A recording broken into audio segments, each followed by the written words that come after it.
Mandy Harvey is an award-winning singer, songwriter, and inspirational speaker who lost her residual hearing at the age of 19. Mandy tours the world performing her original music and presenting her inspirational story of never giving up and continuing to try. She calls these messages wisdom for life. Please welcome to the stage, Mandy Harvey. Oh, look at you! You guys did so cute. Oh my gosh. There's somebody inside, like sitting over there who's just like, I don't know what to do. And then later on, I'm going to sing a song and then people are going to get confused again. They're going to be like, ah! It's like my little happiness to myself. And I'm like, yeah, that's right. You don't know what's going on. Hi, it's so nice to be here. It's freezing outside. I'm from Florida, so I'm not sure. Every place that we've gone, they're like, where are you from? We're like, Tampa? They're like, why are you here? And I'm like, I don't know. No, I wanted to be here for sure, but I wanted to tell you a little bit about my life and kind of why I guess I'm here at this particular location. I have a huge love of music. I always have. It started when I was about 4 years old. My mom put me in a choir class, and that doesn't seem super significant being raised in the church, you know, like that's just something that you do, you know. So like, all right, get rid of Mandy for an hour, put her in choir. And, but the significance for me was I'm a hard of hearing person, have been my whole life. And so I, at 4 years old, was incredibly awkward. I didn't talk to people. I lip-read and had struggled through conversations. And so I was that weird child that stared at the wall to themselves like this. You know who that kid is. That was me. I played with worms outside. I would dig them up instead of actually having friends. I would name them. They were my friends, you know? And so I found myself in this choir class, and it was amazing. There's something magical about the arts. You have music and dance and painting. It doesn't matter who you are. Every culture, every tribe all over the world, they have their own art. And being in choir, there was a magic there because it didn't matter who I was. It didn't matter how much money I had in my pocket, my political beliefs, the color of my skin. We were all working together as a team to create something beautiful. And it didn't just stop with us, it transcended into the audience as well. We were partnering and created a beautiful experience as one giant community. And being a person who's always been anxious and nervous and around people from a distance, wanting to be a part of something, that community was something that was just so much bigger than me. And I needed to do it. I needed to be a part of that. So I said, I'm done. I'm gonna be part of music my entire life. This is it. I found my place. I'm one of 4 kids. You plant your flag early. Like my older sister was the artist. I never drew, I never painted because that was Katie's job, you know? I planted my flag on music. Sam was the poet and the author and kind of the literary queen, and then my brother Josh was the boy. So I planted this flag and I wanted to be a part of music. The trouble was, I'm an awkward, scared, nervous person who hates having people stare at them. You should be a little ashamed of yourself for putting me in this position. But I had a problem with looking people in the eye and dealing with that stress. First time I gave a presentation, I was in middle school. And it was Martin Luther King Jr. Day. And I was given the task of saying the I Had a Dream speech because I was the only person who memorized it. No pressure. Whole school's watching. All right, Mandy, go for it. I have a... And then I vomited on the entire front row. Good luck. I became known as the puke girl, and I was fine with it because my goal was to be invisible and not have people stare at me. Puke on people, they'll run. It's almost a superpower. And so I knew in the bottom of my heart I was going to be a part of music, but I also knew in the bottom of my heart that performance was out of the question. So I wanted to be a teacher. I wanted to help other people find a way to express themselves with music, but I also wanted to be a person to help cultivate that community and give people an outlet to express themselves, not just for them personally, but to bring people together to be able to express together. That was the goal. So I went to school for vocal music education, and while I was there, I started having issues understanding my teachers talking to me anymore. And I've had hearing issues my whole life. I've had surgeries, I've had perforated eardrums, I've had ear infections. My eardrums stopped vibrating for a year for no reason. Like, this has been a constant thing. So I just naturally assumed I'm sick again. But it never came back. And chunk by chunk, I was falling into what seemed like this endless well that I wasn't able to get out of. And my world just completely changed. And it's based off of one serious issue and one huge mistake.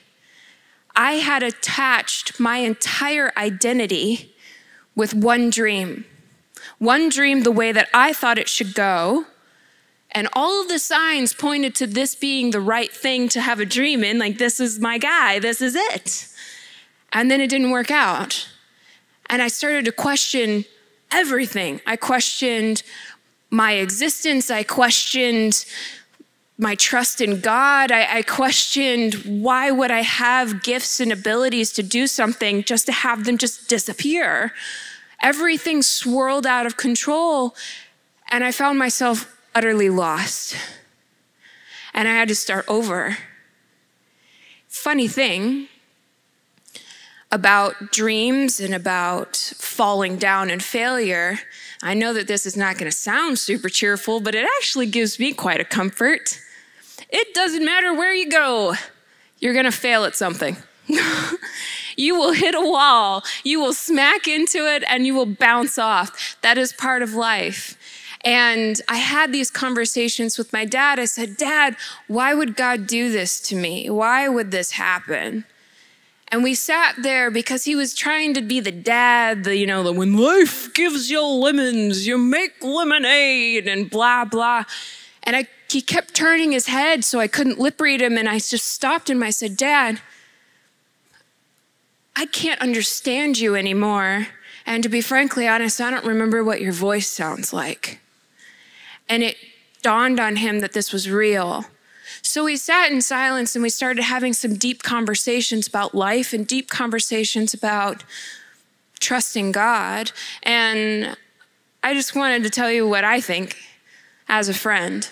I'm not a studious person. I haven't, dived too deep, but this is my thought. Take it or leave it. The world is broken. It's not heaven. It's messy. You have fun things like genetics and free will, which sounds really awesome, and it is, but it's also the free will of other people to make mistakes as well, that we get the joy of having to deal with on a daily basis. That's part of life. It's messy. It's not perfect, and it is definitely broken. 2, if I can only love God and trust God when my life is going the way that I think it should, then I'm not really loving or trusting God. I'm just trying to use him to love myself. And that one was hard to swallow. 3, I have the ability to get back up. And it doesn't matter what I think it should go or where I think my life is supposed to be. That's not the point. The goal is to just keep on the path. The goal is to know and understand that no matter where you are, no matter what you're doing, no matter what dreams seem to go out of the window and new ones are created, you have the ability to shine bright in everything. You have the ability to be a positive, encouraging force everywhere that you go, no matter what your job is, no matter what you're doing that day. There have been some miraculous, beautiful moments that are absolutely insignificant to almost everybody else. I can't tell you how much of a weird smile you'll get from holding a door open for somebody these days. Nobody does it anymore, but if you just hold a door open and let a bunch of people go by, they'll look at you like you're crazy, but they'll smile. And 98% of them won't even say thank you. They'll just be so confused. But you never know who those people are, and you never know what their day was like, and you never know the impact of something so small. You can be a positive light and a positive force in everything.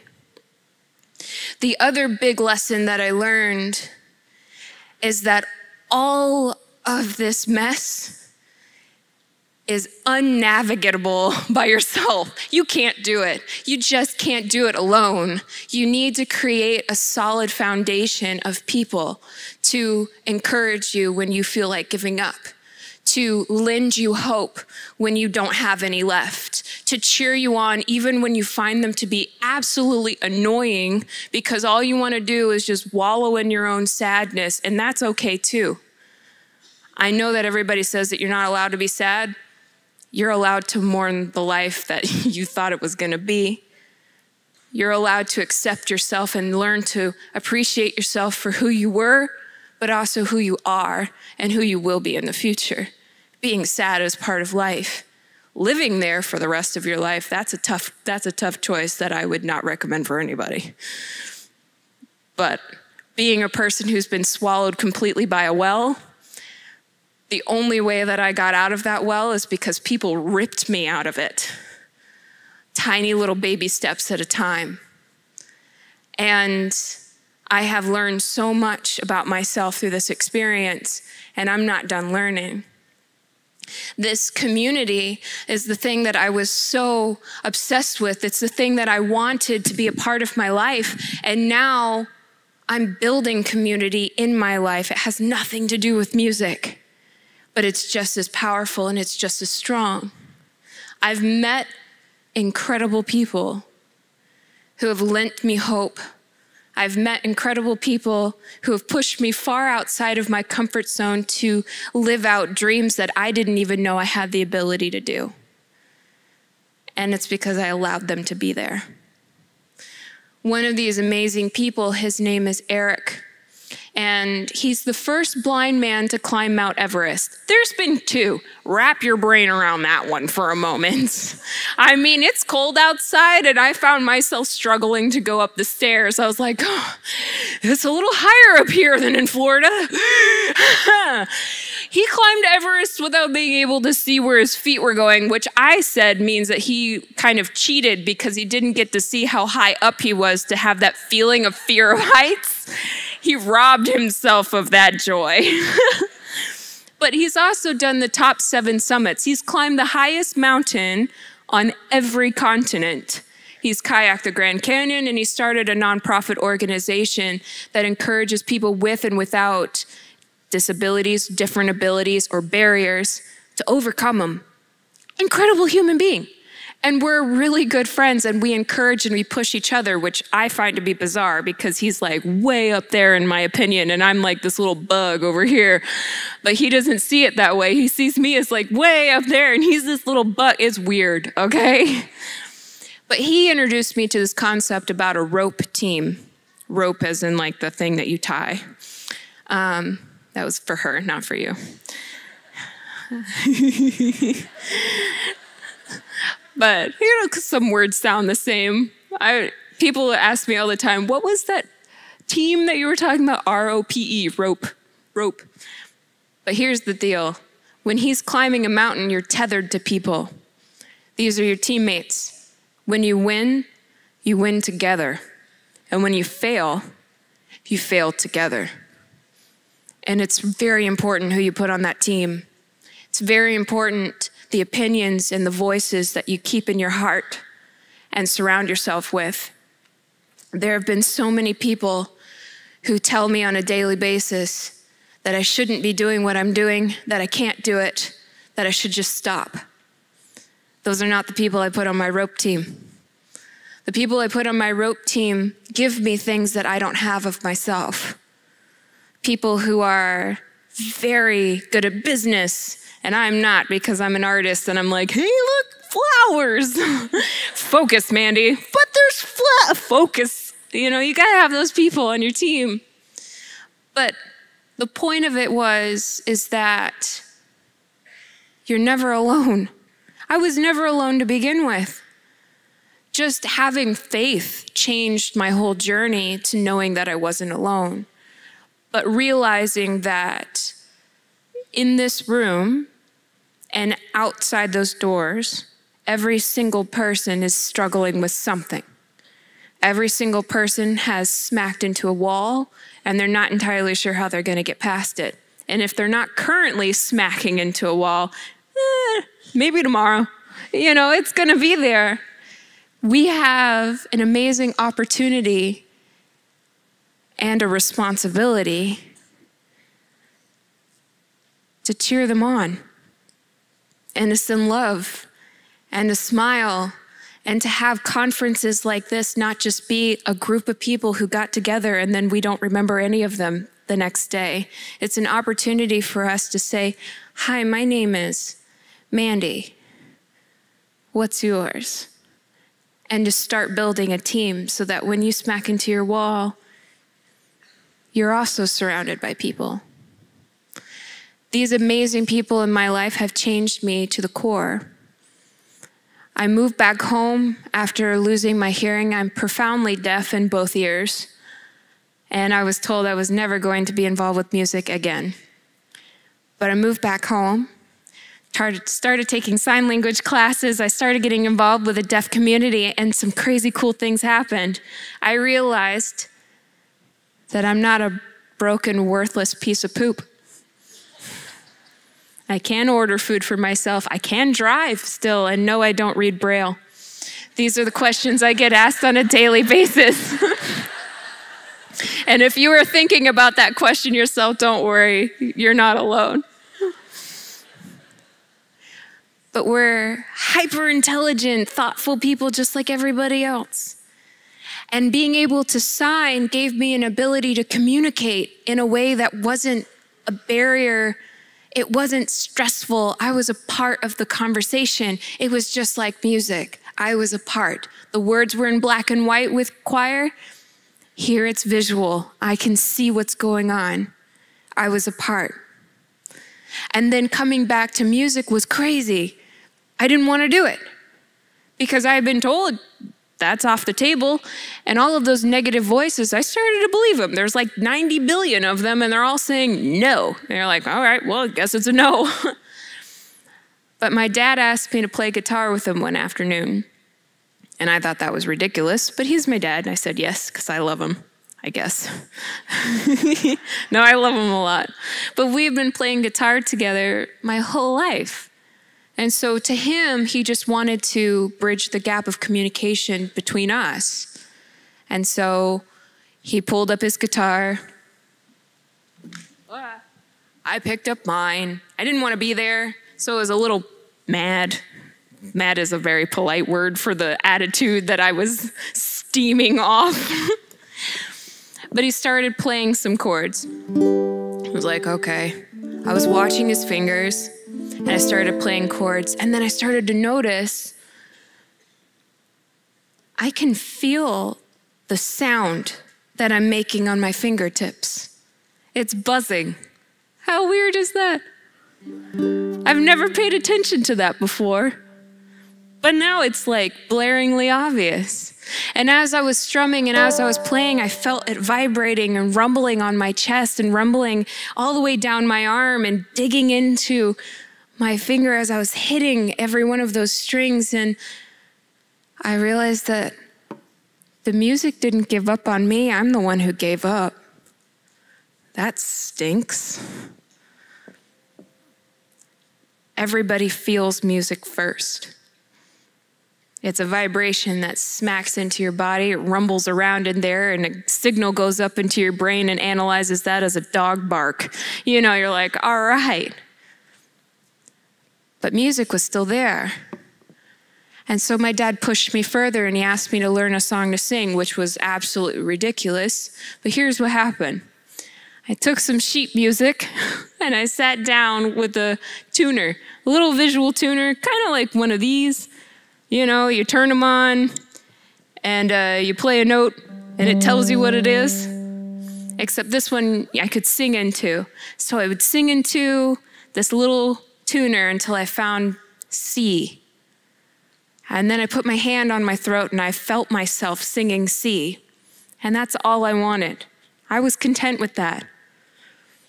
And then I started to really pinpoint. I was like, okay, it's really the strongest right here. So I took a marker and I was like, all right, C.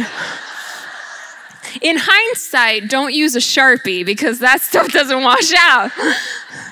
But I marked myself from head to toe with all these different vibrations, and then it led to me singing at a jazz club, which again, puke girl, didn't want to do that either, but I was pushed to do it. And then I was pushed to start singing regularly, and then I got pushed to make my first jazz album because people asked me to, and so I said yes, and then I couldn't back out of it anymore. And then I got pushed to making the next one, then I got pushed to making a third one, then I got pushed to writing a book. And I had this conversation with Eric, who's always been a huge member of my rope team, and he said, Mandy, why aren't you writing your own songs? And I was like, first of all, I'm not the writer of the family. That is Sam's job. She planted her flag really early. I missed that boat. Second of all, it's weird enough to sing a song that you can't hear, but other people have said that they liked. That's weird, but at least you know it's a good song. Something else, to sing a song that no one has ever heard before. That's a level of fear that I'm not sure anyone can really survive. And then he hit me with this gem. What's the worst that can happen? I don't know. Maybe I'll pee myself on stage. Okay, it says you do. Say you do and completely embarrass yourself on stage. What's the worst that's gonna happen? I mean, if I sing something wrong, are you gonna explode? Am I gonna have deaths on my hands? No, you're gonna be fine. Worst case scenario, I embarrass myself. Okay, fine, but I can only be embarrassed if I choose to be. You can't make me embarrassed. Fun tidbit, singing without being able to hear yourself, best superpower ever. I have learned to sing without having the ability to judge myself.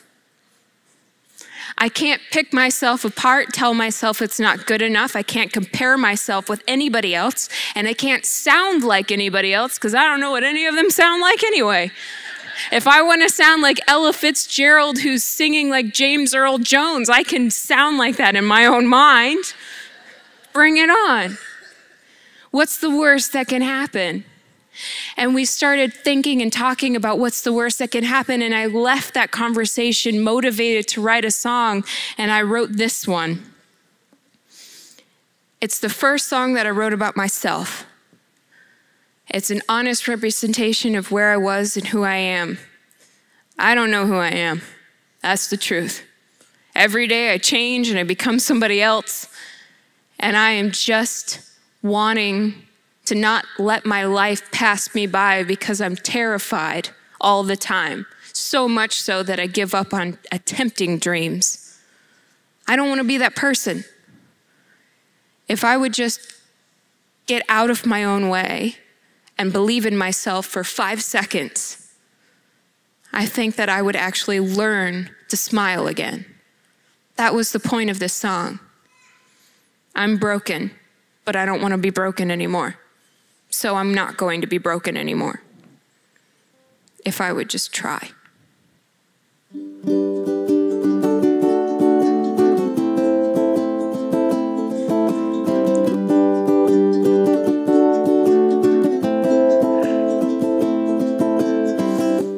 I don't feel the way I used to. The sky is gray, much more than it is blue.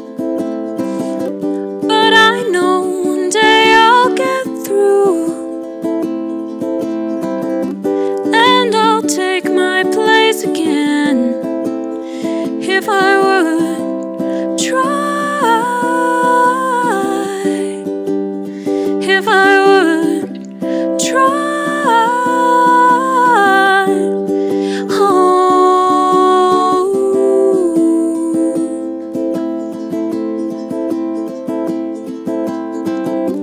I don't love the way I need to. You need more, and I know that much is true. So I'll fight for a breakthrough, and I'll breathe in you again if I would try.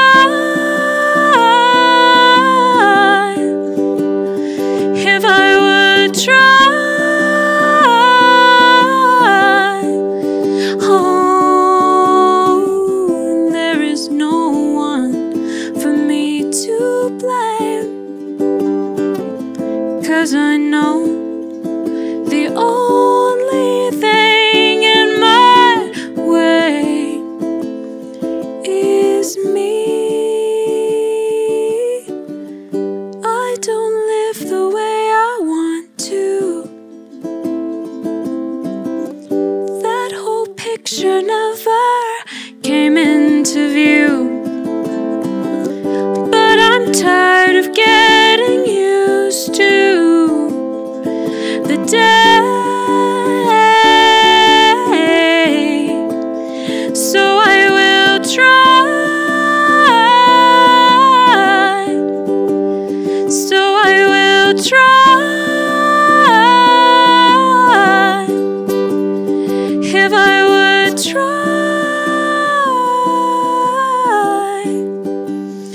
If I would try. Oh.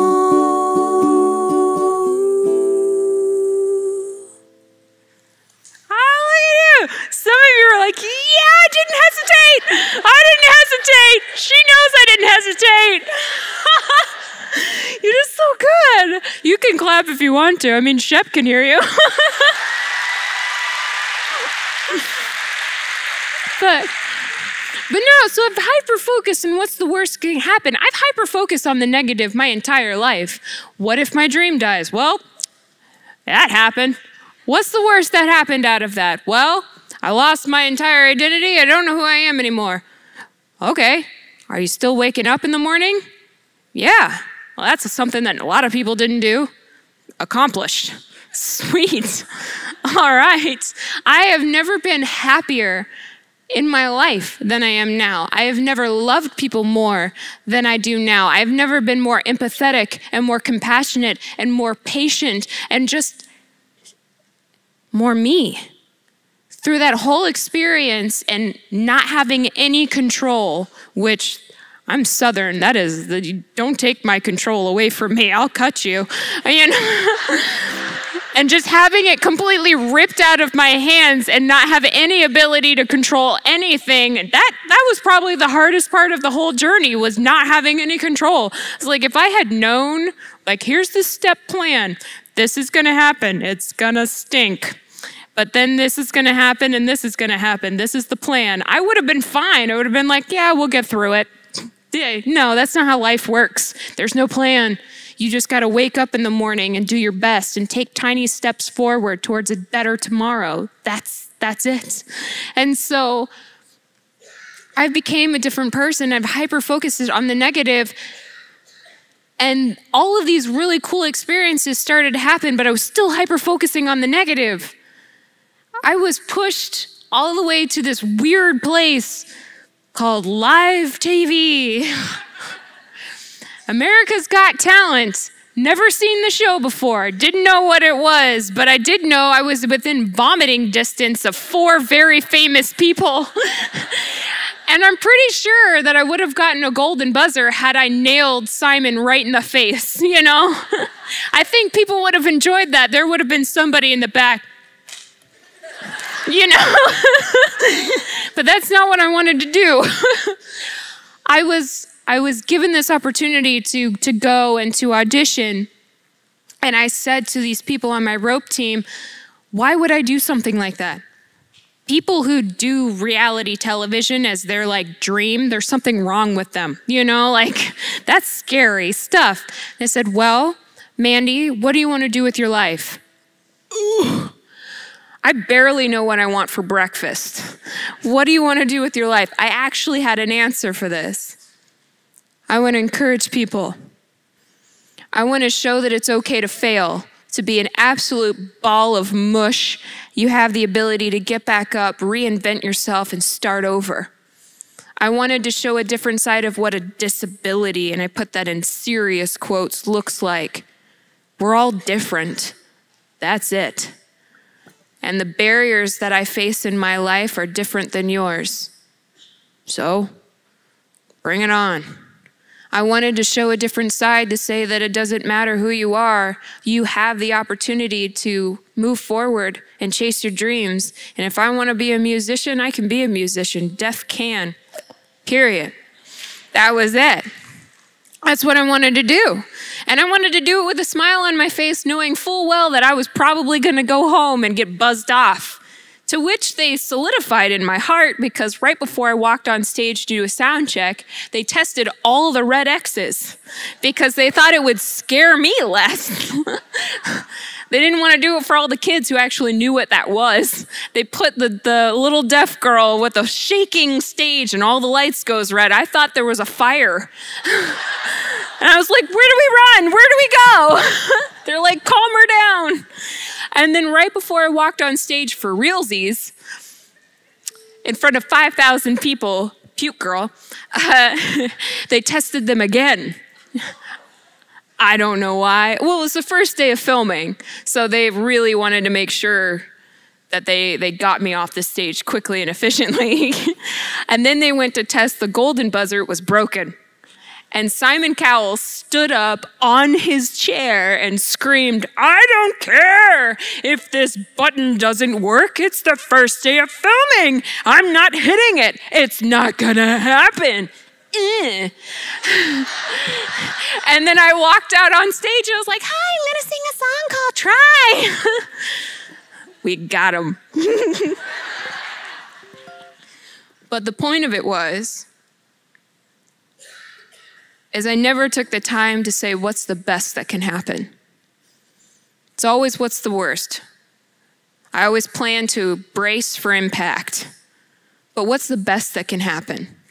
Yes, the worst that can happen, we know, whatever. I'm gonna live through it, you're not gonna explode. So really, there's no worst.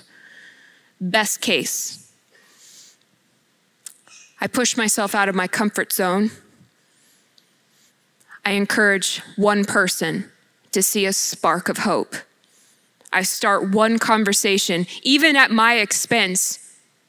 I start a conversation and people become more bonded, even if it's at laughing at me. I make somebody smile. I express myself. I encourage somebody else to express themselves. And in doing so, hopefully encourage somebody else to develop a rope team and realize that no matter what, they're not alone. What's the best that can happen? Everything. That's the best. I'm allowing my gifts to be shining through. I'm allowing myself to use them even though I'm afraid. And I'm allowing myself to get out of my way to show love and to give grace to other people, because that's what I'm supposed to do. And my method of doing that is with music, building community with music, rising up together. That's what I want to do. So that's what I'm starting to focus on. I've been doing a lot of things that I'm terrified of doing, like jumping out of a plane. I wouldn't recommend it to people who have deformed eustachian tubes. That hurts like crazy. But I did. Terrified of heights, jumped out of a plane. For Canadian wildlife, you can watch me cry on national television.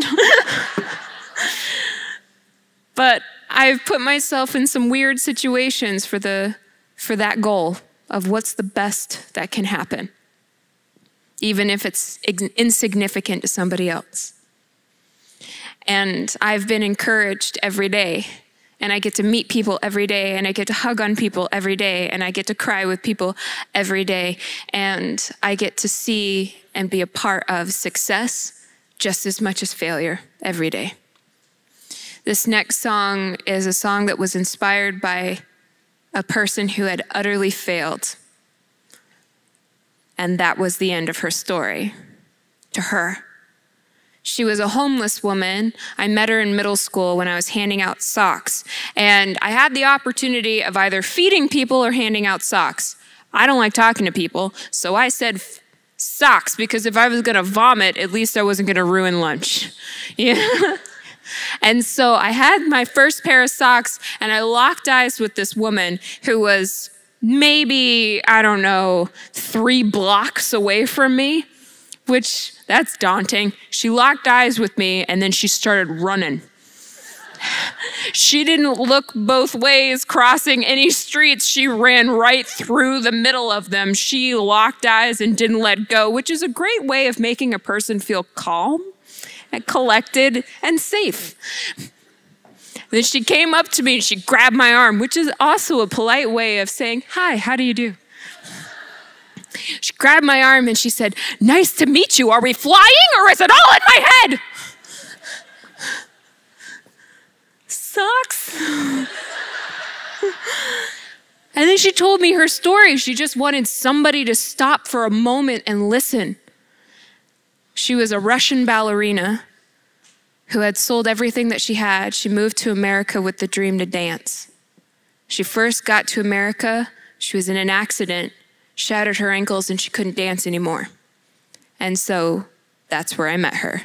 Somebody who had given up years ago and had no plan to try again. She let go of my arm and she walked away. And I made a promise to myself that I would never become this woman who just gives up. 10 years from that moment, I lost all of my hearing and I gave up. And every time I closed my eyes, I could see her face. And I realized that I have the ability to get back up. And the difference between her story and mine is that I have people who are around me who are cheering me on and pulling me up when I don't have any strength to actually stand. That's the difference. I have a team. I have it in my heart, I have it in my soul, and I have it in my spirit. I have a team. And I find it to be very beautiful that I wrote this song, which people find to be very encouraging, because even in somebody's wildest broken deep issues of their life, something positive still came out of it. I don't know if I'll ever see her again. I don't know if she's still around. But she has made an incredible impact, and her story has been told around the world. And she has people who dance to this song in ballet. I've seen videos of people who dance to this song from all over different continents. She inspired dance even though she had no idea she did. And I find that to be incredibly beautiful. But I need your help on it, if that's okay. I need you to shout, "Hey," with me. You can do it, I know you can. I'm gonna count you in. We're gonna count 1, 2, 1, 2, 3, hey! Can we give it a go? I'm gonna take my shoes off though, because I've got Shep and I wanna be able to feel him, and I wanna be able to feel you rumble the floor. Ready? 1, 2, 1, 2, 3. Hey! Pretty good, but I think you could do better. Now that you're not afraid, can you try one more time? 1, 2, 1, 2, 3. Hey! Nice to meet you. Are we flying? Or is it all in my head? I'm second guessing, but I'm trying before it all disappears. Seconds turned into minutes, wasted time instead of living. Please don't stand in my way. I am running out of nowhere. Yes, I'm moving on, I'll lose the race if I wait. I'm so close that I can taste it. Yes, I'm moving on, Whoa, I'm running time I'm gonna make it. Whoa, I'm running this time.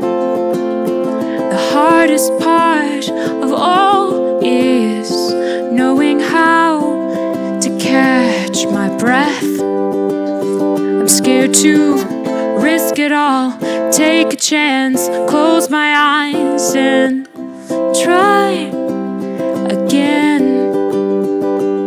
But seconds turned into minutes, wasted time instead of living. Please don't stand in my way, I am running out of nowhere. Yes, I'm moving on, I'm moving on. I'll lose the race if I wait. I'm so close that I can taste it. Yes, I'm moving on, I'm moving on. Whoa, I'm running this time, I'm gonna make it. Whoa, I'm running this time, this time. Whoa, I'm running this time, I'm gonna make it. Whoa, I'm running this time. This time I'm gonna make it. I'm not the same kid I used to be. Oh, this time I'm gonna make it. I'm gonna chase it from here.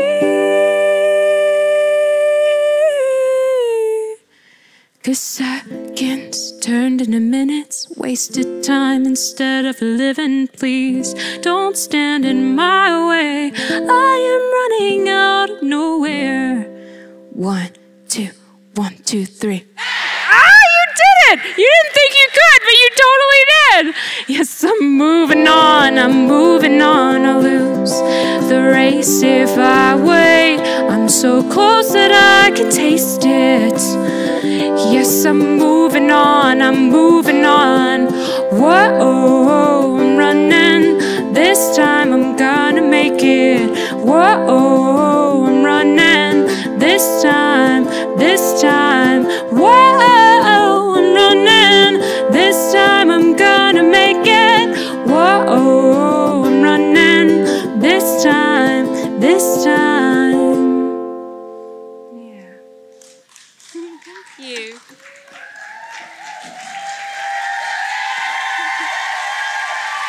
Well, thank you. I wanted to end my time with you with one of my favorite worship songs. I am honored that I got to be a part of this incredible conference, this incredible moment where we have so many beautiful faces and people who have such a heart to serve and a heart for change and a heart to love, all in one room.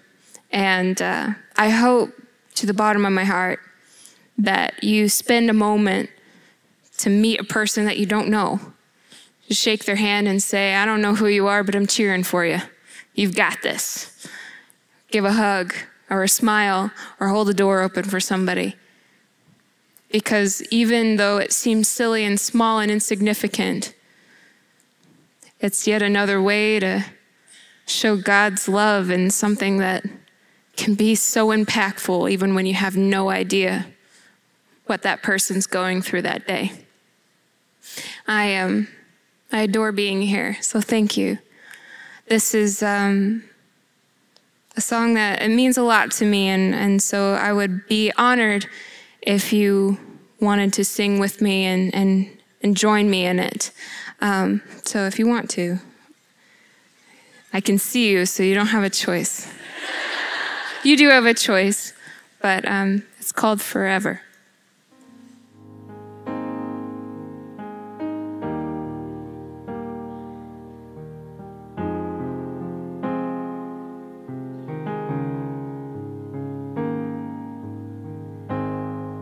The moon and stars, they wept. The morning sun was dead. The Savior of the world was fallen.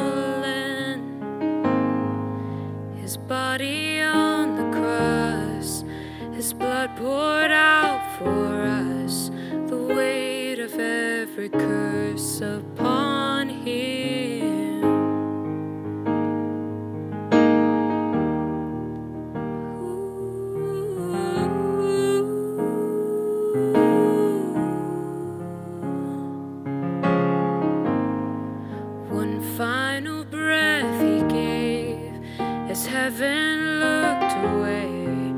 Son of God was laid in darkness, a battle in the grave, the war on death was waged, the power of hell forever broke.